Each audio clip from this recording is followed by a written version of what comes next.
Om Swastiastu, salam. Jadi pada kali ini, perkenalkan, saya Imade Bagus Wilaksmana Putra. Pada kali ini saya akan mencoba untuk menjelaskan mengenai resusitasi jantung paru. Adapun definisi dari tindakan resusitasi jantung paru ialah tindakan resusitasi sendiri adalah usaha kedokteran gawat darurat yang dilakukan untuk mencegah kematian korban yang masih mempunyai harapan hidup. Jadi resusitasi ini penting karena bisa menyelamatkan nyawa dan bisa dilakukan oleh siapa saja asal dilakukan dengan teknik yang tepat, itu dapat menyelamatkan nyawa. Kemudian untuk indikasi dan kontraindikasi dilakukan resusitasi.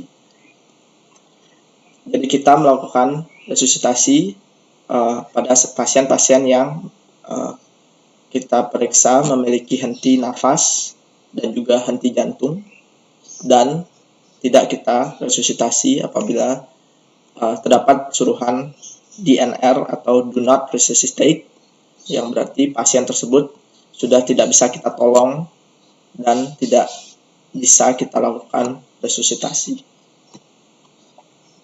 Kemudian pasien-pasien resusitasi yang datang ke rumah sakit itu terdapat berbagai macam. Jadi beberapa di antaranya ialah pasien-pasien tenggelam, pasien stroke, pasien dengan obstruksi jalan nafas atau benda asing di jalan nafasnya, kemudian pasien inhalasi asap, kemudian pasien-pasien dengan reaksi anafilaksis, pasien-pasien dengan overdosis, pasien dengan sengatan listrik atau trauma listrik, juga pasien-pasien dengan trauma mekanik, kemudian pasien-pasien yang mengalami infark miokard, kemudian pasien-pasien yang koma karena berbagai sebab. Kemudian kita akan lanjutkan dengan teknik melakukan resusitasi.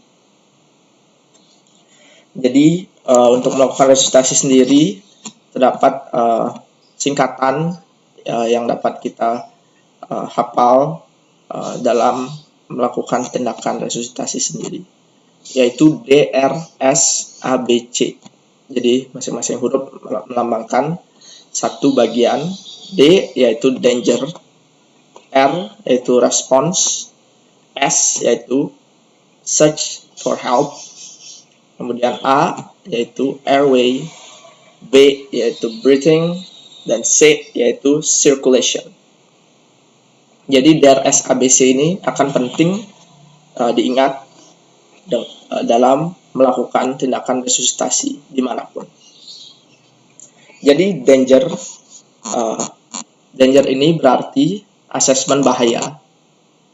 Jadi dalam melakukan tindakan resusitasi pasien yang henti nafas atau henti jantung, hendaknya kita melakukan asesmen bahaya dengan melakukan tindakan 3A, yaitu amankan diri sendiri, amankan korban, dan juga amankan lingkungan sekitar korban. Jadi pada lingkungan rumah sakit sendiri yang kita bisa lakukan untuk asesmen bahaya, mungkin dengan kita menggunakan alat pelindung diri yang tepat, menggunakan masker, menggunakan jas, menggunakan sarung tangan, handscoon, dan juga memindahkan pasien ke tempat di mana kita dapat melakukan resusitasi dengan baik. Kemudian R yaitu response.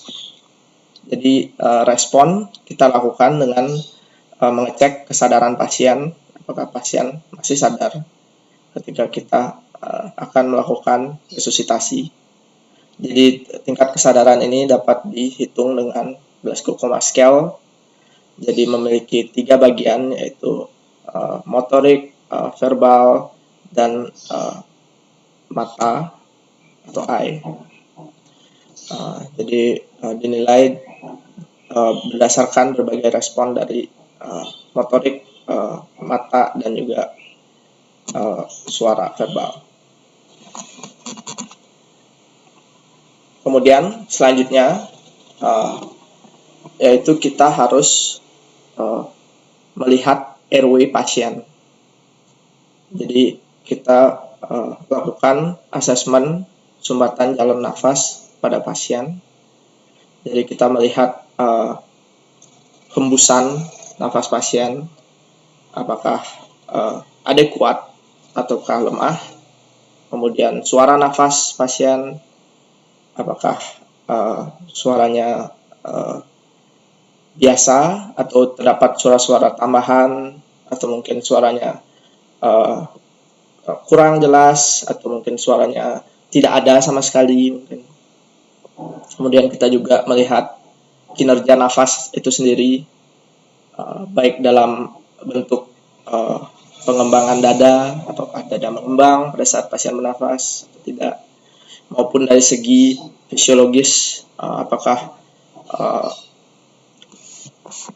pasien cukup oksigen dengan melihat SpO2 pada saat pasien bernafas, ataukah tidak adekuat. Nah, suara nafas ini juga kita bisa dengar suara nafas tambahan. Jadi apabila kita temukan suara nafas tambahan, berarti dapat kita pastikan terdapat sumbatan pada jalur nafas pasien.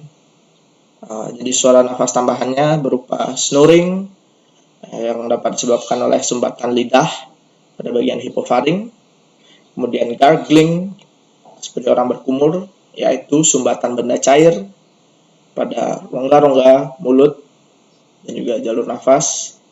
Kemudian crowing, yaitu spasme laring. Kemudian wheezing, yaitu terjadi karena spasme bronkus. Kemudian ronki, terjadi karena terdapat cairan pada bronkus atau alveoli dari paru-paru. Kemudian jenis sumbatan jalur nafas dapat kita klasifikasikan menjadi dua, yaitu sumbatan jalur nafas parsial dan juga total.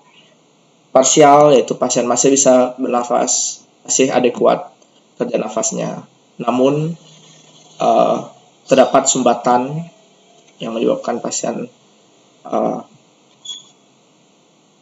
melakukan nafas yang tidak biasa ataupun memiliki suara nafas tambahan. Kemudian sumbatan nafas total, yaitu pasien sudah tidak dapat bernafas atau tidak dapat bernafas secara adekuat. Kemudian airway ini sendiri kita dapat koreksi dengan berbagai cara tergantung penyebabnya. Jadi apabila mungkin lidah yang menyumbat jalur nafas, kita dapat koreksi dengan triple maneuver airway. Kemudian bisa juga kita pasang pipa orofaring atau nasofaring. Dan apabila sumbatannya berupa cairan, dapat kita lakukan suction terhadap cairan tersebut. Kemudian beberapa koreksi lainnya yang dapat dilakukan ialah dengan mengorek rongga mulut dengan tangan, kemudian menghentak dada dan perut. Kemudian kita bisa melakukan bronkoskopi, krikotirotomi, dan tracheostomi, serta obat-obatan untuk pelumpuh otot dan bronkodilator. Kemudian untuk breathing, jadi bantuan nafas dilakukan pada korban-korban pasien-pasien yang mengalami gagal nafas yang dapat diakibatkan oleh depresi dari gangguan dari pusat nafas di otak, kemudian paru-paru maupun gangguan di toraksnya,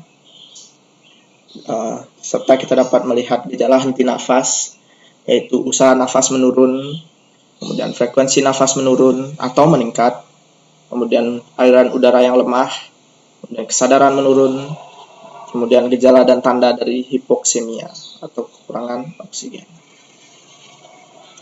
Kemudian koreksi yang dapat kita berikan untuk pasien-pasien yang diberikan bantuan nafas, yaitu menggunakan bantuan nafas dengan ekspirasi penolong yang dapat dilakukan dengan mulut ke mulut atau mulut ke hidung atau mulut ke pipa es atau mulut ke masker.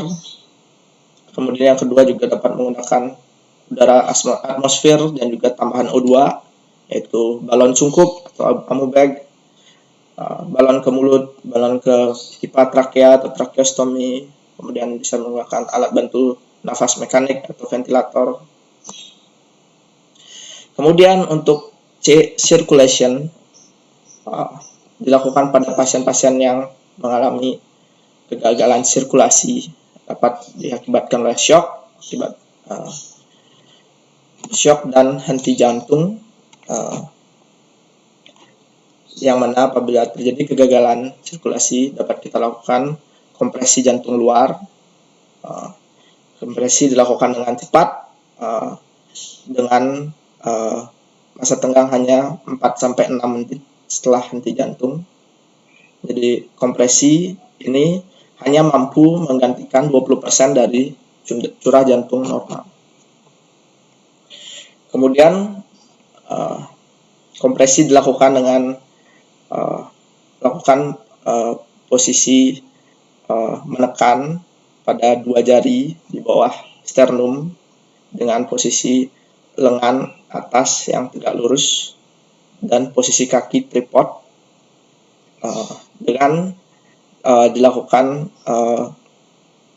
kompresi dibandingkan dengan pernafasan. Apabila dilakukan dengan 2 orang itu 5 kompresi berbanding dengan 1 nafas, atau apabila dilakukan sendiri 12 kompresi dibandingkan 1 nafas. Kemudian terdapat juga guideline yang dapat kita lihat untuk melakukan tindakan resusitasi. Salah satunya merupakan guideline AHA. Yang di kiri merupakan guideline untuk basic life support untuk healthcare provider di tahun 2015. Jadi yang pertama di sana dilakukan verify scene safety, yaitu amankan tempat resusitasi dari bahaya. Kemudian apabila pasien tidak responsif, jadi kita lakukan search for help atau pencarian bantuan, karena tidak mungkin kita lakukan resusitasi sendiri tanpa ada bantuan ambulans atau bantuan orang lain. Kemudian apabila terdapat AED atau emergency device, bisa kita hidupkan dan juga kita pasang di pasien. Kemudian apabila masih tidak dapat nafas, cek nadi pasien. Apabila nafas dan nadi sudah normal, kita dapat memonitoring pasien hingga stabil. Namun apabila tidak ada pernafasan namun terdapat nadi, maka pasien dapat diberikan nafas bantuan atau resusitasi nafas 1 kali nafas setiap 5-6 detik.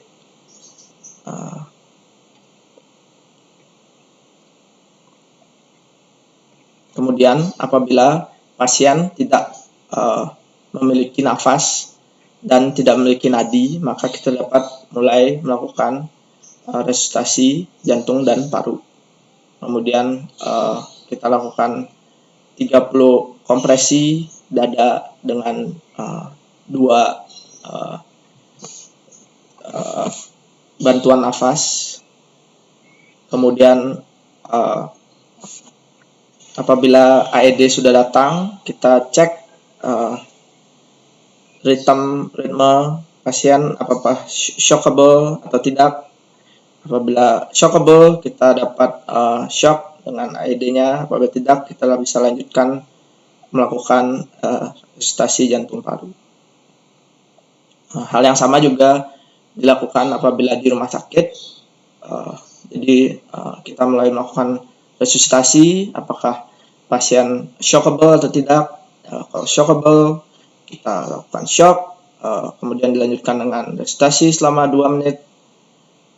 Dan apabila shockable, kita shock lagi, dan kita berikan epinefrin selama 3-5 menit. Kemudian apabila tidak, kita lanjutkan dengan resusitasi dan juga ditambahkan dengan epinefrin setiap 3-5 menit. Kemudian apabila sudah tidak memiliki tanda-tanda pernafasan dan nadi spontan, maka kita dapat melanjutkannya dengan tindakan selanjutnya, yaitu indikasi penghentian resusitasi. Resusitasi dikatakan berhasil apabila denyut kembali teraba pada arteri besar sesuai dengan irama kompresi. Kemudian warna kulit dapat berubah dari sianotik menjadi kemerahan. Juga terdapat pupil yang mengecil. Kemudian apabila gagal, kita bisa lihat pupil tetap dilatasi, warna kulit tetap sianotik, tampak tanda kematian biologis, dan juga penolong bisa kelelahan. Baik, terima kasih. Itu saja yang dapat saya sampaikan untuk kali ini.